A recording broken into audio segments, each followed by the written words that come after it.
Salamat po. Magandang gabi po sa ating lahat. Again, it's an honor, it's a privilege to stand behind this sacred desk on behalf of our beloved pastor. He's right now ministering to our people in Qatar. We continue to pray for him as he comes back tomorrow again for the daily grind of things na kanyang ginagawa as we prepare for the campaign. Let's open our Bibles to John chapter 1. John chapter 1 at babasahin po natin verses 43.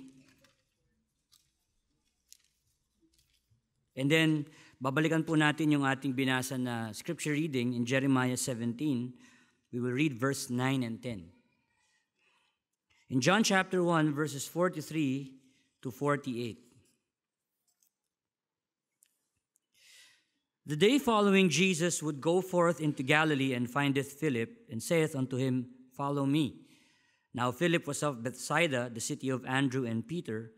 Philip findeth Nathanael, and saith unto him, We have found him of whom Moses in the law and the prophets did write, Jesus of Nazareth, the son of Joseph. And Nathanael said unto him, Can there any good thing come out of Nazareth? Philip saith unto him, Come and see. Jesus saw Nathanael coming to him, and saith to him, Behold, an Israelite indeed, in whom is no guile. Nathanael saith unto him, Whence knowest thou me? Jesus answered and said unto him, Before that Philip called thee, when thou wast under the fig tree, I saw thee. Let's now go to Jeremiah 17.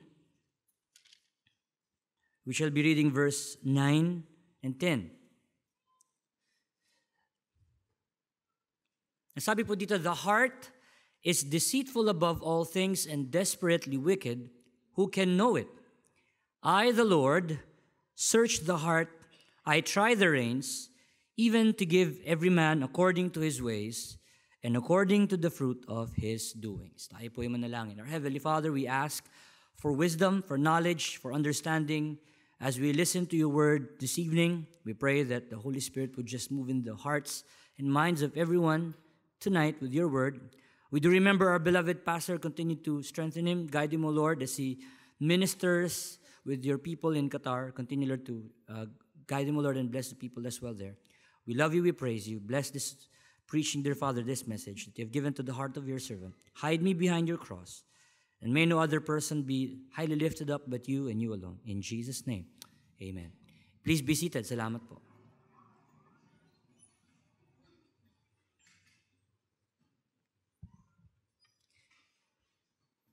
You know, a lot of leadership books talk about being positive with situations, looking at people and trying to see the good in them, you know. Stephen Covey once wrote in The 7 Habits of Highly Effective Leaders, sabi niya, one of the rules is, seek to understand, then to be understood. That's his secular approach on trying to look at the positive things of people. Pag makita mo yung isang tao, tingnan mo siya, tingnan mo yung positibo sa kanya, seeing the good in them. But the question is seeing the good in people a secular thinking? Is it a secular philosophy? Is it a philosophy done by leaders or leadership trainers? Or is it something that has been inherently written in the Word of God? When you look at someone, when you look at people around you, when you deal with different kinds of people, with different kinds of attitudes, with different kinds of persuasions, coming from different kinds of backgrounds, meron bang tinuturo sa atin ng banal na kasulatan kung paano natin matututunang makita yung mabuti sa isang tao, kahit na siya'y masama, salbahe sa atin, di ba? Yan yung isang tanong na tinanong ko sa sarili ko, in the midst of all the dealings that we do with different people, recently na kami po ay naging immersed sa pakikitungo sa mga tao sa barangay. Makakasalamuha ka ng iba't ibang mga ugali. Mga ugali na minsan align sa sarili mong ugali, but most of the time, hindi mo kasundo. Yung kanilang paraan ng pananalita, paraan ng pakikitungo sa'yo, yung kanilang kaisipan, yung kanilang mga paniniwala, they may most of the time be contrary to what we've been taught from the Word of God. And because of that, we easily judge people. How do we come up with our biases with people? Pag nakakita ka ng isang tao, nakita mo yung kanyang itsura, nakita mo yung kanyang suot, nalaman mo kung saan siya galing, anong klaseng pamilya yung kanyang pinanggalingan, we immediately create preconceptions in our mind. Meron ka kagad naiisip na, itong taong ito, dahil galing to sa ganitong lugar, malamang ito yung kanyang ugali, ito yung kanyang pananaw, ito yung kanyang paniniwala. And you know what? That's actually one of the worst things about human nature.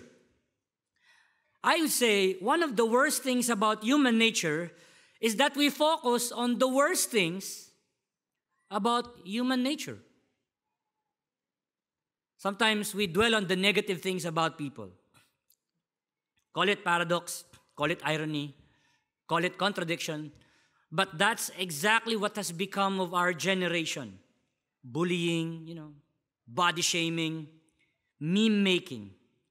And just about anything and everything we can think of just to poke fun at the trivial mistakes of others and blowing it up to detrimental proportions. Because of Facebook, di ba? Because of social media.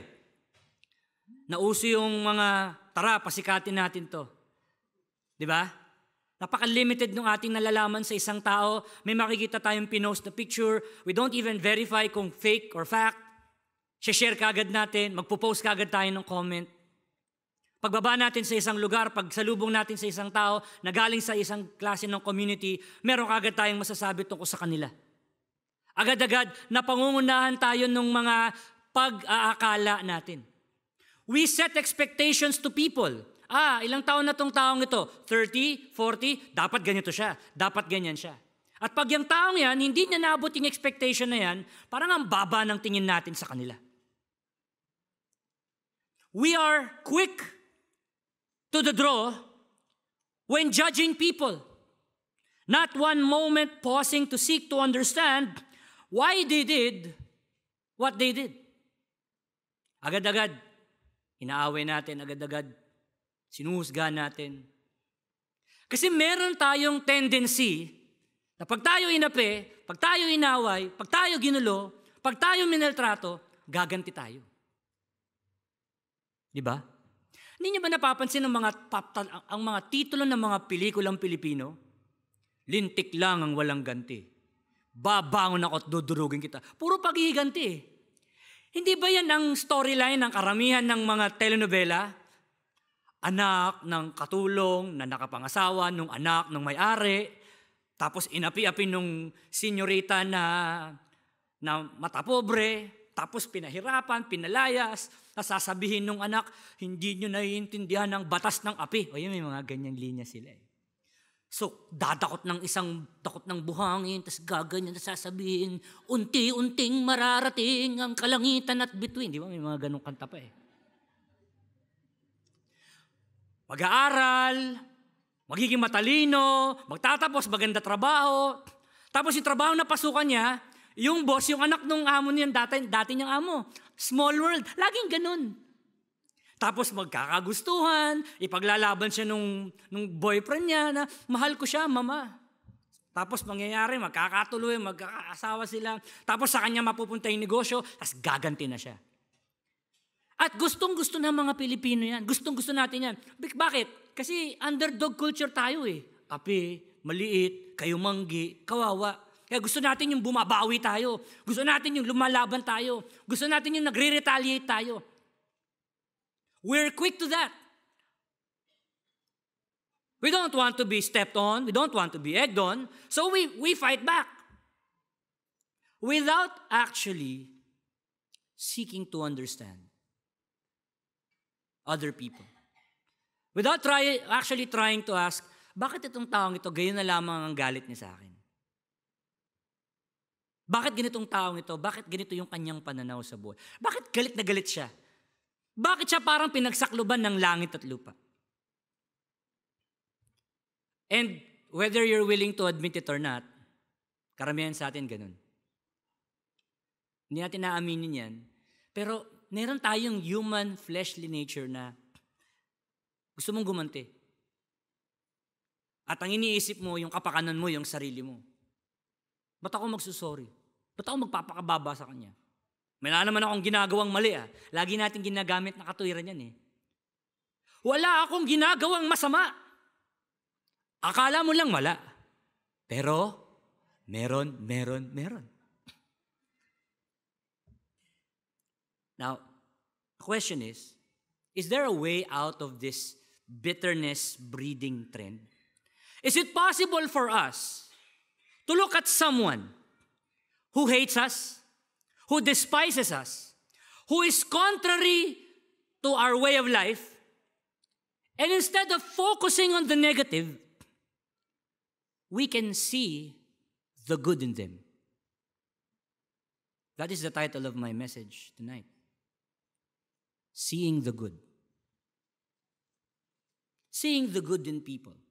So, meron bang ganyang instance sa Bible? Well, we turn our attention to an almost obscure account in the life of the Lord Jesus Christ. And one of his less mentioned apostles named Nathanael, or mas kilala natin bilang si Bartholomew. And how the Lord set the example of seeing the good in other people. Let's first consider the cynicism that Nathanael had. In the same chapter, in John chapter 1, balikan natin, John chapter 1, nung nagkita si Philip at si Nathanael, sapagkat first encounter ni Philip, nakilala niya ang Panginoon at na-realize na he is the Messiah.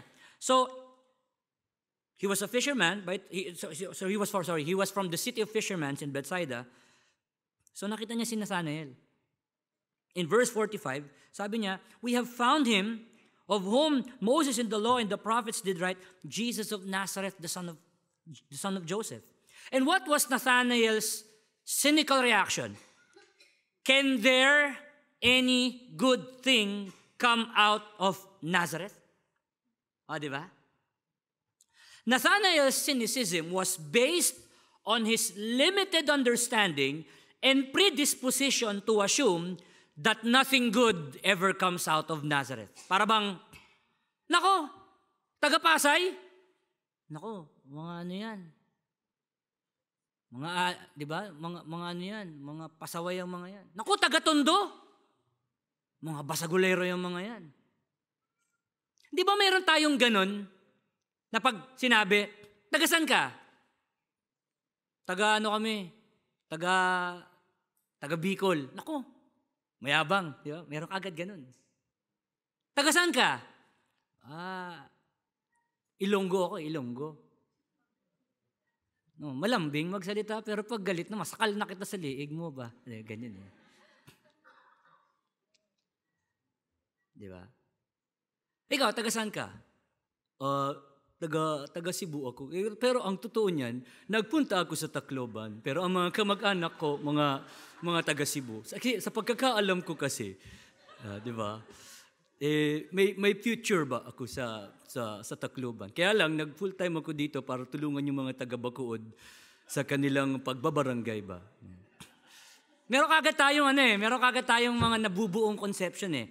Pag galing dito, wala, there's nothing, wala yan, walang ginawang matino yan.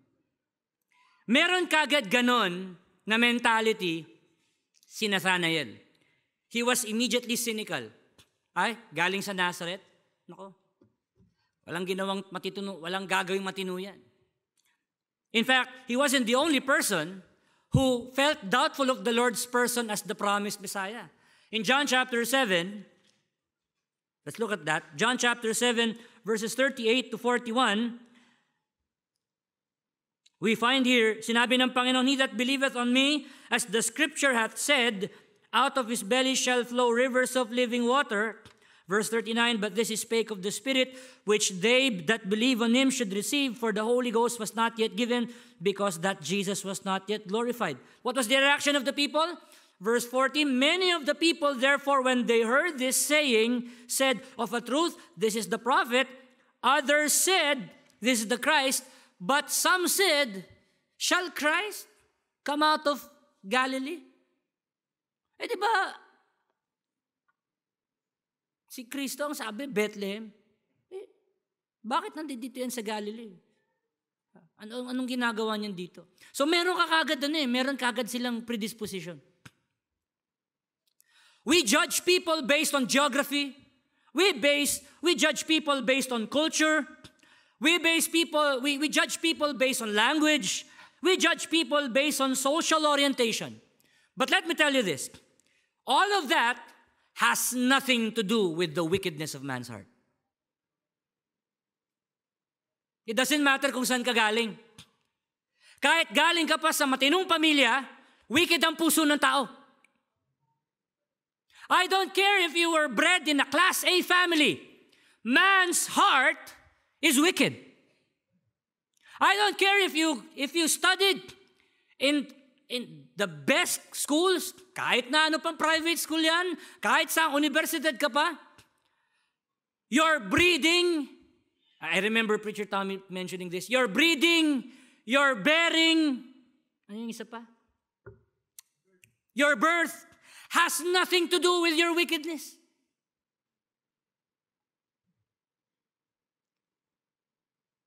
Sabi ng Bible, in Jeremiah 17 verse 9, binasa na natin kanina sa ating scripture reading, the heart is deceitful above all things. Kahit maglagay ka ng isang tao na matino sa gitna ng isang corrupt na lipunan, magiging corrupt siya. Even if you take a person, put him on an island, that person will still be corrupt because it's not his environment that makes him corrupt. It's his heart. The same heart, listen now, the same heart that we find in unsaved people is still the same beating heart that we have in us. Ang pinagkaiba lang natin, nandun na ang Panginoon Nandiyan na ang banal na spirito sa buhay natin. But the propensity to commit crime is still there. The propensity to live an immoral life is also still there. So before you look at someone and say, you're a wicked person, consider yourself.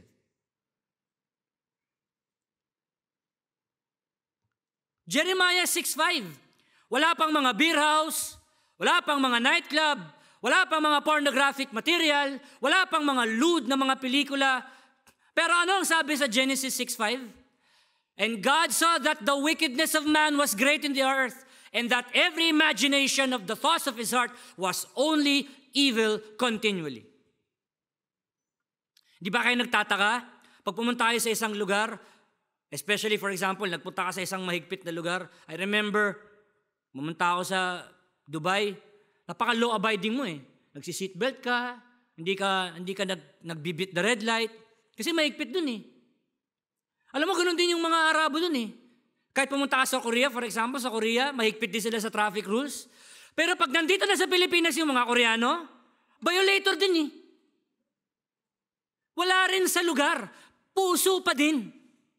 Mga kapatid, anong nais kong sabihin sa inyo? Bago nating tingnan ng isang tao, ligtas man o hindi, at tingnan ng kanyang kasamaan, i-consider muna natin, teka, meron din tayong ganung laman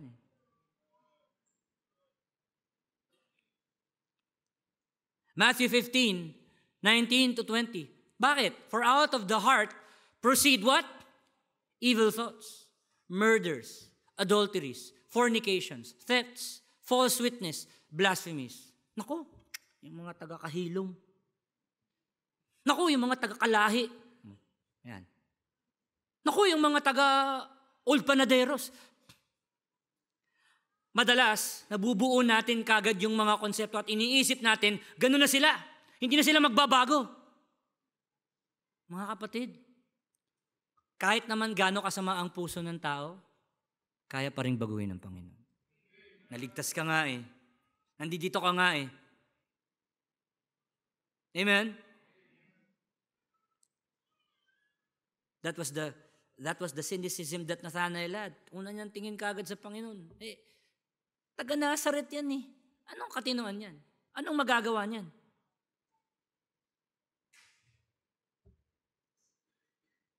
Now, what was the reaction of the Lord? Now, let's look at the goodness that Jesus saw. If there was any person in the right position to pass judgment on another person, it would be Christ himself. Would you agree? If there was any person who could answer Nathanael's cynicism back, it would be Christ. Kung sinabi ni Nathanael, "Can there any good thing come out of Nazareth?" Pwedeng sagutin siya ng Panginoon eh. How about you? Are you perfect? Are you righteous? Can you say that can you also say, can any good thing come out of Bethsaida? And Jesus would be more justified in judging Nathanael. Because to begin with, Jesus knew everything about Nathanael. Alam niya eh. He could have easily revealed the flaws of Nathanael's character and embarrassed him in front of Philip. Di ba? Alam mo, yung pa naman ng gustong-gusto ng mga Pilipino o ng tao in particular, ano yun? Magpahiya. Di ba? Kaya gustong-gusto nating binibidyo, ina-upload, sinishare, pasikatin natin. We try people by the parliament of the social media. But did Jesus do that? Did Jesus magnify that negative thing about Nathanael? No. Instead, he used the encounter as a means by which he can disprove Nathanael's bias in a loving way. You know, paano ginawa ng Panginoon yan? Let's go back to John chapter 1. Balikan natin yung eksena.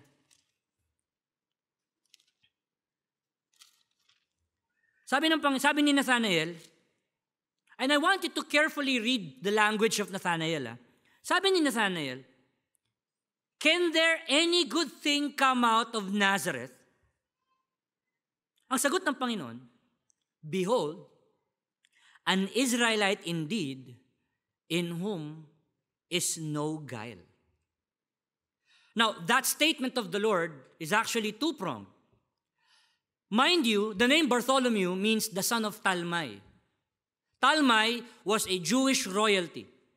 So therefore, the Lord was actually referring, first of all, to the purity of Nathanael's Jewish lineage. But if you're going to again look at it in a different way, the Lord was actually referring to another aspect of Nathanael's character. When he said, "In whom is no guile." Mamaya makikita natin as we go on. Pero ang gusto ko maintindihan natin was that the Lord was never caught in a quandary. Yung bagay, yung hindi niya alam yung gagawin. Bago niya nakasalubong si Nathanael, alam niya na yung gagawin niya eh. Alam niya na yung sasabihin niya eh. Alam niya na kung ano yung kutya ni Nathanael sa kanya. He always knew what he was going to do. You know, the Lord was that way. He has always been that way. In John chapter 6, verses 5 to 6, nung sinundan siya ng mga multitudes, nakita niya maraming tao, sabi niya, "Saan tayo, ang dami ng tao, saan tayo bibili ng tinapay? Para may mapakain na tayo dito sa mga taong to." Nagtanong ba ang Panginoon dahil hindi niya alam kung saan kukunin yung tinapay? Hindi. In verse 6, "And this he said to prove him, for what? He himself knew what he would do." Alam ng Panginoon eh. Remember when the woman caught in adultery? The Lord was there. Alam din ng Panginoon eh. The Lord had always known. I would say that the Bible tells us that it is because of the understanding that the Lord had of people that enabled him to see the good in them. How did Jesus see the good in other people? You know, it will also tell us how that first of all, seeing the good in others is a deliberate choice one makes towards another. Toward another. Sorry for the grammar. It's a choice that you make. You can choose to look at the negative side of people. Kasi we can always do that eh. Mayroon tayong tendency na ang gagawin natin, imbes na tingnan natin yung maganda sa isang tao, pwede nga tingnan natin yung pintas sa kanya eh. Example. Alam niyo ba na minsan sa preaching, imbes na nakikinig ang iba sa preaching, ang iba, hinahanap yung pintas sa preaching or sa preacher.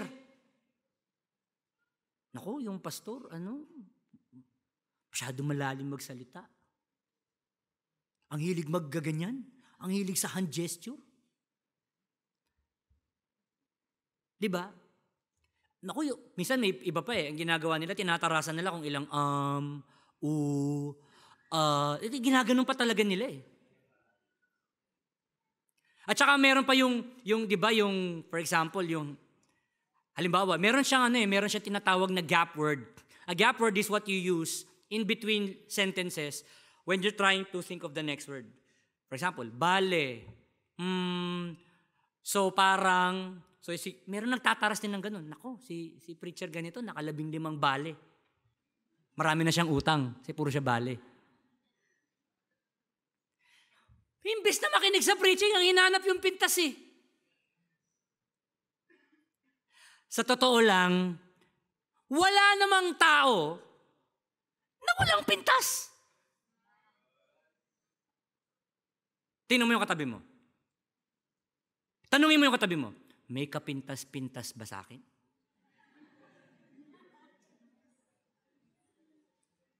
Bigyan ko kayo ng classic illustration ha. Liza Soberano. Pinakamagandang babae daw sa pelikulang sa mga artista ngayon. Pero hindi matuloy-tuloy ang Darna. Bakit? Kasi American accent siya. Di ba? Could you imagine si Narda mahirap, taga barong-barong, tas marinig mo, kasi naman eh. Naintindihan ninyo? Lagi kang may mahahanap na pintas sa tao. Nung malaki tiyan ko, sinasabi, laki ng tiyan mo. Nung wala naman tiyan, mukha ka nang may sakit. Ano ba?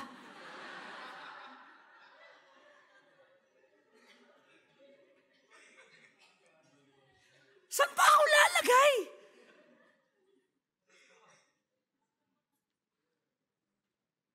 Alam mo, sabi nga, the two greatest mysterious facts of the world is this. Frustration is when, first of all, you try to explain to everybody. And second, when you expect everybody to understand your explanation. Nakaka-frustrate yun.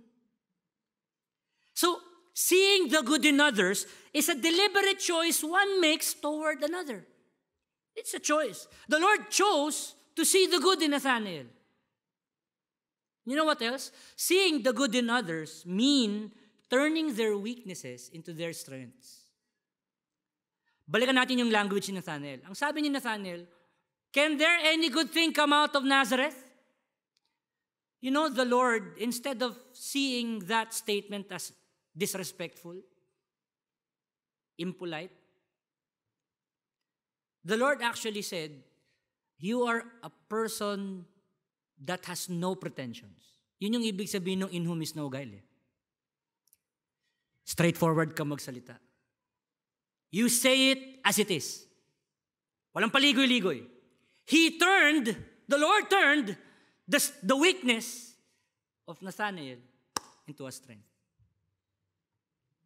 That's how the Lord was good at seeing the good in other people.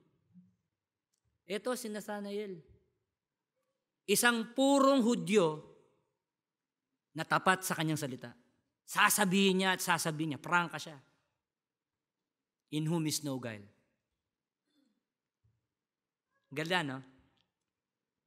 But not only that, seeing the good in others is based on an adequate level of knowledge and understanding. Let me tell you why. Nung tinanong ni Nathanael ang Panginoon in verse number 48, Whence knowest thou me? Paano mo ko nakilala? And sabi ng Panginoon, Before that Philip called thee, when thou wast under the fig tree, I saw thee. Now usually, ang paliwanag ng mga commentators ay ito, na nung nakita ni Philip si Nathanael daw nakaupo sa ilalim ng fig tree. Doon daw yon. But there was actually a deeper explanation. Labas sa Biblia, but it is found in tradition. And if it ever is true, then it would reveal the depth of knowledge that the Lord about Nathanael. According to tradition, according to historic records, Nathanael and the Lord were of the same age. They were at their 30s. And that will tell you that Nathanael was also a child, an infant, at the time when there was a massacre of the children. Naalala nyo? Nung ang Panginoon ay 2 years old, inutos ni Herod na ipapatay lahat ng bata 2 years and below. So how did Nathanael survive? According to stories, Nathanael's mother hid him under the fig tree. In that statement, the Lord was telling Nathanael, baby ka pa lang, kilala na kita. Alam ko na lahat ng tungkol sa'yo.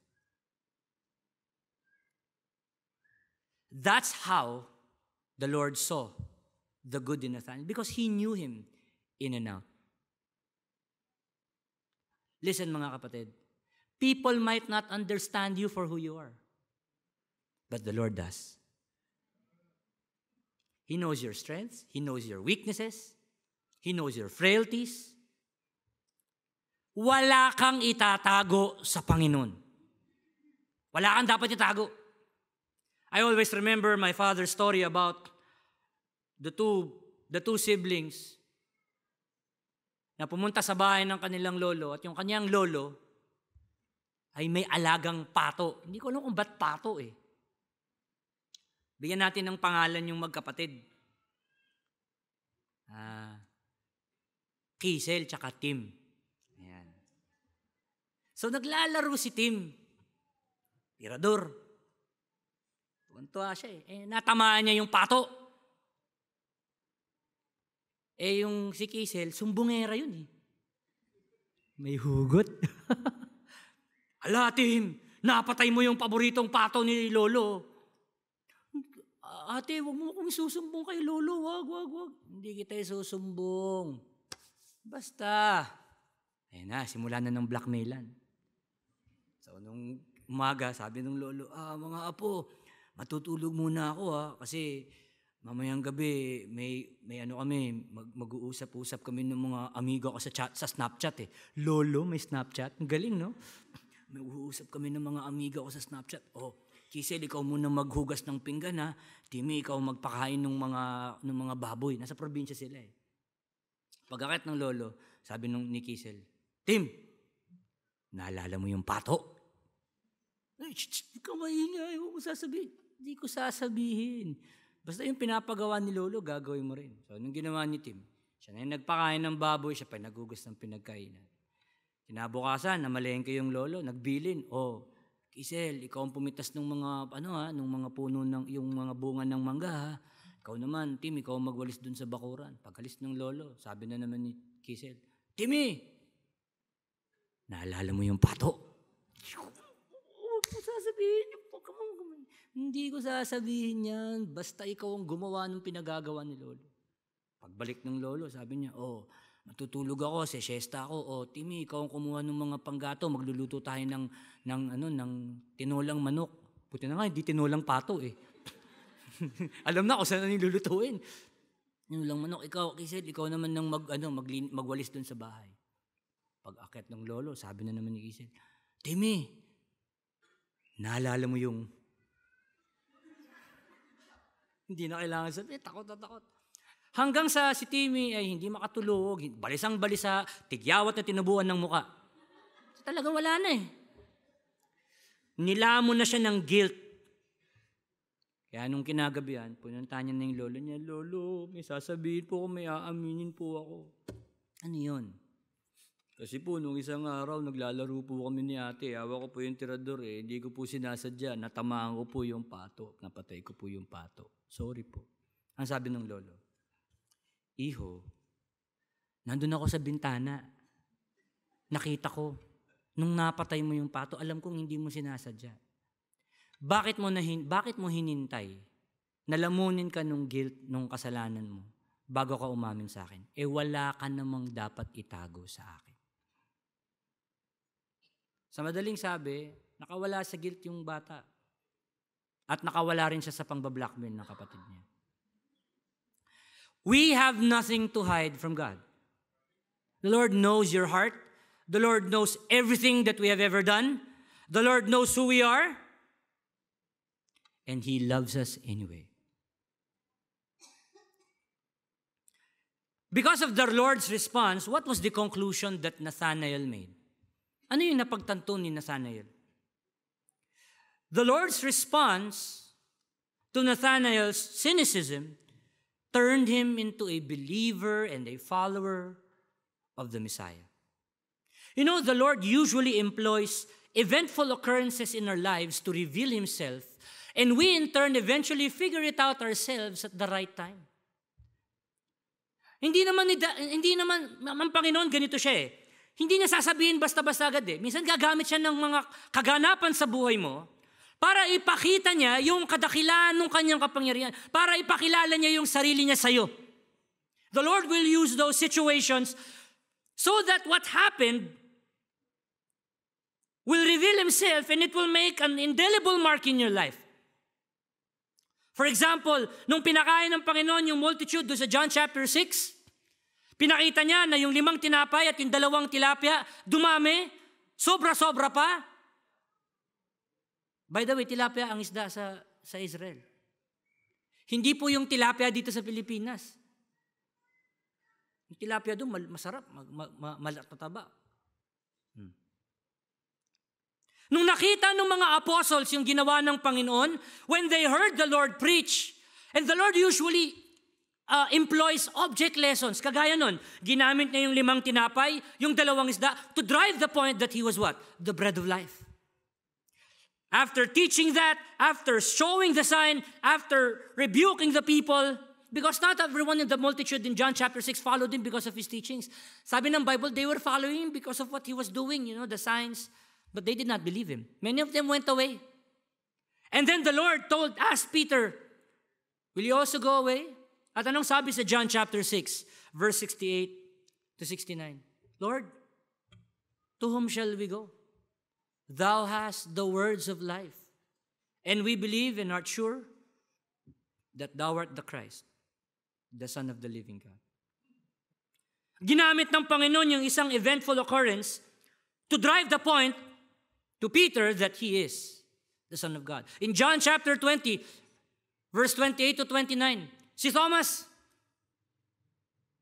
nung nakita niya na yung butas sa kamay ng Panginoon, he said, "My Lord and my God."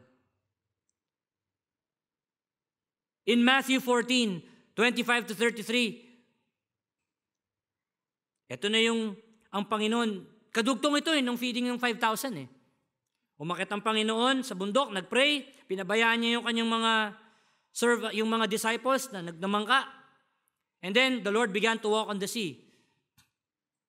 Moving forward, in verse 33, makikita natin how that, nung makita nila at natakot sila, they said, "Of a truth, Thou art the Son of God." Sometimes when we talk of the Lord as our Savior, as our Lord, minsan it's just, it's just words. Verses that we memorize, preaching outlines that we have copied. But sometimes it takes events in your life to make the preaching true. Claimable sa buhay mo. Hindi mo talaga nare-realize minsan yung katotohanan ng mensahe. Hanggat hindi nangyari sa'yo. At mga kapatid, hanggat kaya, hanggat maaari, tanggapin nyo, i-absorb niyo, tandaan niyo, write them upon the table of thine heart, bind them about their neck, yung mensahe na salita ng Diyos, because who knows, one event might happen in your life, and you will remember, I heard this kay Pastor. How true it is that the Lord is indeed my Savior and my Lord. That was the conclusion that Nathanael made. Thou art the Son of God. Thou art the King of Israel. Finally and last, the great things that Jesus promised to Nathanael. Sabi ng Panginoon in verse 50, because I said unto thee, I saw thee under the fig tree, believest thou? Thou shalt see greater things than these. The Lord promised Nathanael that he was in for more great and mighty things in the days ahead of him. It wasn't just a matter of, hinahulaan ba ng Panginoon kung saan ako nanggaling? Hindi yun eh. That's not the point eh. Ang pinapakita ng Panginoon, sumasampalataya ka sa akin dahil naipakita ko sa iyo ang kaalaman ko tungkol sa iyo at naniniwala ka na ako ang anak ng Diyos, na ako ang hari ng Israel, ako ang tagapagligtas. Sumunod ka sa akin at ipapakita ko sa iyo ang maraming dakilang bagay. You know, great things happen to those who put their faith in Christ. Just like in Nathanael. Pinangako ng Panginoon, di ba? First of all, great works. In John chapter 14, verse 12, Verily, verily, I say unto you, he that believeth on me, the works that I do shall he do also, and greater works than these shall he do, because I go unto my Father. Mas dakilang gawain para sa kanila na sumasampalataya. Because Nathanael felt that the Lord saw the good in him. Here was a man, sabi ni Nathanael, here's a man that I'm going to follow. A man that sees the good in me. You know how the Lord was able to bring the good out? How the Lord was able to see the good out of a person? Because the Lord was a man of understanding. At ang sabi ng Bible in Proverbs 20 verse 5, I don't want to miss this verse because this is very crucial.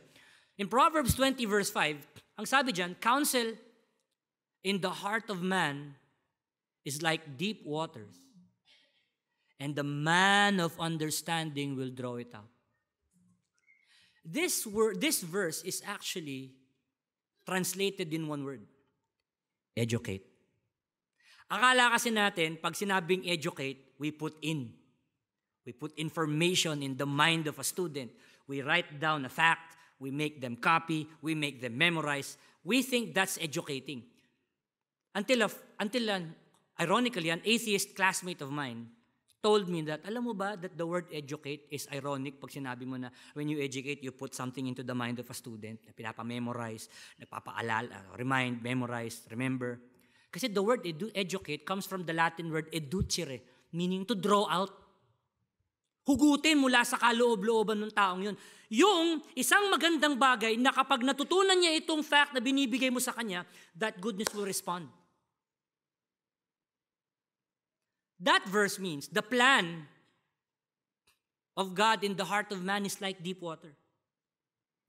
God has a plan, God has a purpose for each of us, and it takes a man of understanding to draw it out. That's what the Lord does. He brings out His counsel in our lives. He reveals to us ano yung purpose niya para sa'yo. Kaya nga tayo nag-aaral ng salita ng Diyos kasi ito yung counsel niya eh. Ito yung plano niya eh. This is how the Lord reveals to us the good in us.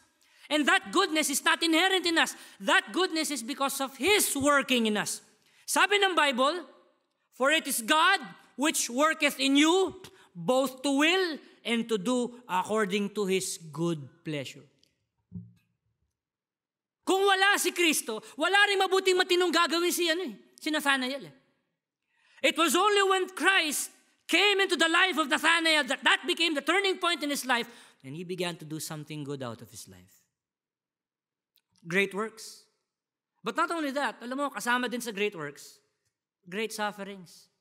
Like in the case of the Apostle Paul in Acts 9, verses 15 to 16, na sinabi, but the Lord said unto him, go thy way, for he is a chosen vessel unto me to bear my name before the Gentiles and kings and the children of Israel. And then in verse 16, for I will show him how great things he must suffer. May suffering din eh. May paghihirap din eh, for my name's sake.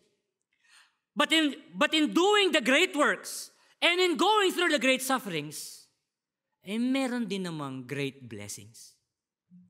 Call unto me, and I will answer thee and show thee what?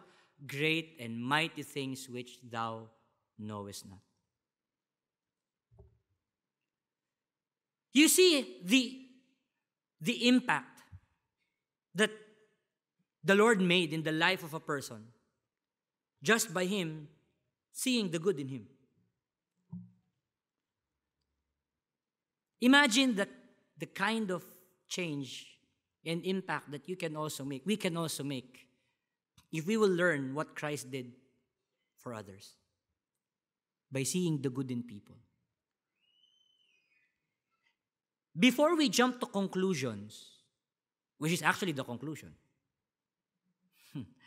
about another person's character, based on what we see and know in a limited way, we must first of all consider ourselves.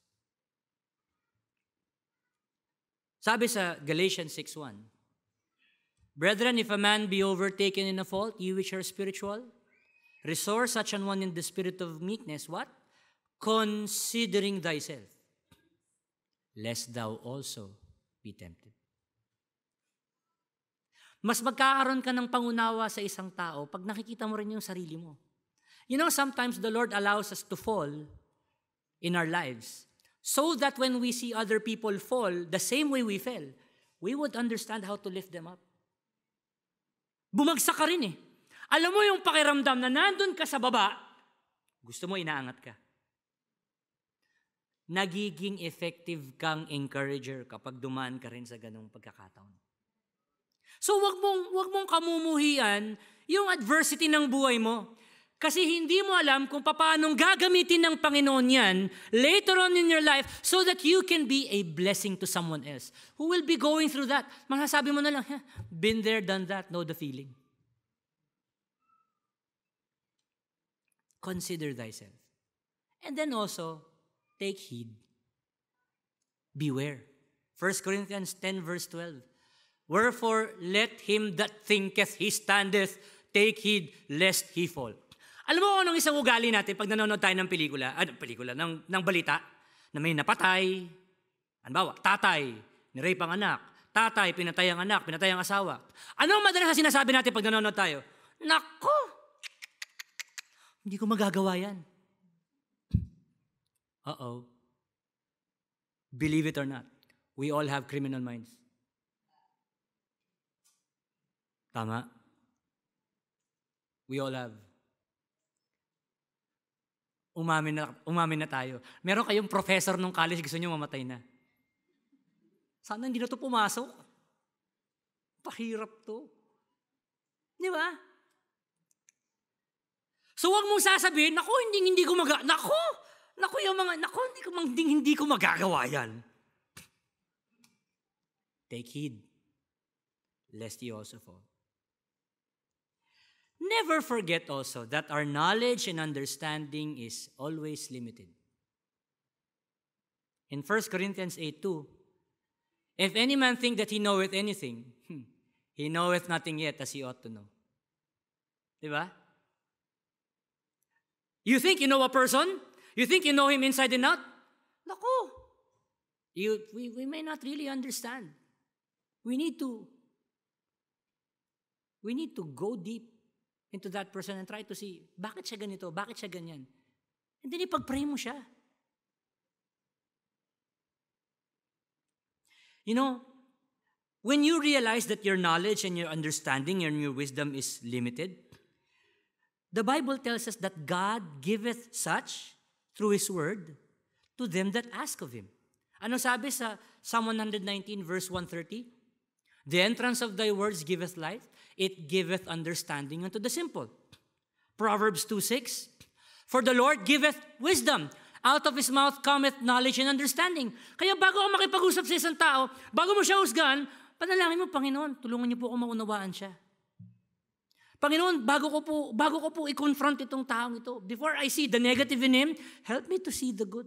Help me to understand why he is such against me. Because the Lord will give wisdom to them that ask of Him, di ba? Sabi ng James 1 verse 5, if any of you lack wisdom, let him ask of God that giveth to all men liberally. So that instead of bringing other people down, we may build them up. You know, I need this preaching more so than Probably most of you. Because some of my fellow staff know this. We deal with people with different attitudes and inhibitions and characters that, sometimes can be too much for us. And sometimes we're quick to say, ang sama naman itong taong to, kung awayin ako. And then I just thank the Lord that He rebuked me gently with this word to remind me, before you say that this person is bad,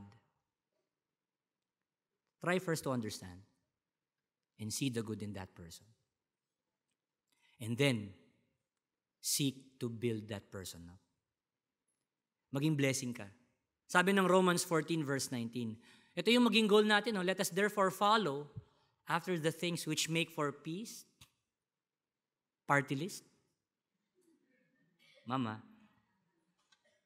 And things wherewith one may edify one another. Can you tonight, as we will later on pray, ask the Lord, Panginoon, make me to be a blessing to someone, especially dun sa tao na hindi ko gustong kadil. Mahirap yan. Hindi mo malulunok yung prayer mo, sigurado. Pero alam mo, ang biyaya ng Panginoon, sagana naman yan. At siya magbibigay sa iyo ng kalakasan at kakayahan para kahit yung tao na ayaw mo. Nako, eto na naman, magkikita na naman kami sa HQ bukas. Iiwas na nga muna ako. Pag-pray mo sa Panginoon, Panginoon, and I learned this kay Pastor, hindi mo kayang baguhin ang puso ng tao. Ang Panginoon lang makapagbabago sa kanya. Kaya ipag-pray mo. Pag-pray mo sa Panginoon, hindi ko hawak ang puso nitong taong to. Hindi ko hawak ang puso nitong chairman na to. Hindi ko hawak ang puso nitong leader namin na to. Hindi ko hawak ang puso ng mga butante namin. Panginoon, ikaw may hawak. Pinagpe-pray ko po sila. Ephesians 4:29. As I close with the verse, let no corrupt communication proceed out of your mouth. Huwag mong daanin sa init ng ulo. Huwag mong daanin sa retaliation ng, di ba? Tayo pa naman yung, kapag tayo, pakiramdam natin yung pag sinawit, alam mo, mali ka eh. O, di ikaw nang tama. Ganun tayo eh. O, di ako nang mali. Lagi na lang ako mali. Ganun tayo eh. Watch your language. Watch your mouth. Before you say anything, ask the Lord to temper your mouth. So that which is good to the use of edifying, that it may minister grace unto the hearers. And by doing so, we become a blessing to others. It starts with a deliberate choice of seeing the good in people. You may not like them. Their attitudes might not be palatable to your taste. I don't care kung hindi mo bet yung pabango niya, pangit yung gupit ng buhok niya, nababahuan ka sa hininga niya. Tandaan mo, meron ka ring pintas, pero minahal ka ng Panginoon sa gitna ng kapintasan mo. Nakita niya yung maganda sa'yo. At nung niligtas ka niya, inilabas niya yon para gamitin ka niya. So by paying it forward, what do? We also learn to see the good in other people. Tumayo po tayong lahat. Tayo po'y yumuko, tayo po'y pumikit. Wala na po akong idadagdag sa mensahe. Kayo po nakakalam ng inyong buhay. The Lord knows your heart. If the Lord has dealt with you through the message, why don't you come to Him? Maybe there's an attitude, there's a character in your heart that needs to be corrected as you deal with people. Maybe you have someone that you don't like, or someone that you're going against, or someone that's, getting to your nerves. Why don't you pray for that person and ask the Lord to help you see the good in others. As the Lord has spoken to your heart, you can come to Him and ask Him to move in your life tonight, to change your heart, even to change the other person's heart.